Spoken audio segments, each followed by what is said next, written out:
రాజమౌళి గారు, మీకు ఇబ్బంది కలిగింది, మీ వీడియో రకరకాల చోట్లకి ఏదో ఇబ్బంది ఉండగలిగి మీరు రిలీజ్ చేయలేకపోయారు. ఎవరి కష్టాలు వాళ్ళకు ఉంటాయి, కాదనట్లేదండి. కానీ ఆంజనేయ స్వామి వెనకుండి నడిపిస్తాడు అని మీ నాన్నగారు అన్నారు. అది ఇప్పుడు భావ్యంగా అనిపించట్లేదు మీకు అన్నారు కదా.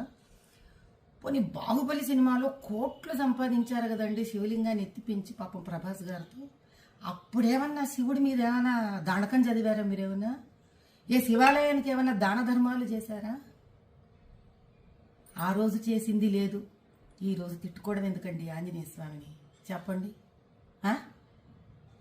కుల వృత్తిలో వ్యక్తులు అంటే కుమ్మరివాడు ఆ కుమ్మరి వస్తువులని, కంసాలివాడు తన కంసాలి వస్తువుని, డాక్టర్ తాను సర్జరీలో వాడే సర్జరీ వస్తువులని, వీటిలన్నిటినీ దైవంగా భావిస్తారండి.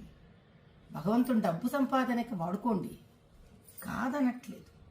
కనీసం డబ్బు సంపాదనకి ఉపయోగపడ్డాడు భగవంతుడు అని ఆయన పట్ల ఒక గౌరవం ఉంచడం మీలాంటి వాళ్ళకి, మాలాంటి వాళ్ళకి, మనందరికీ సామాజిక స్ఫూర్తిగా ఉండాలి. ఎందుకంటే ప్రజలు మనని చూసి మన మాట విని చైతన్యవంతమవుతారు.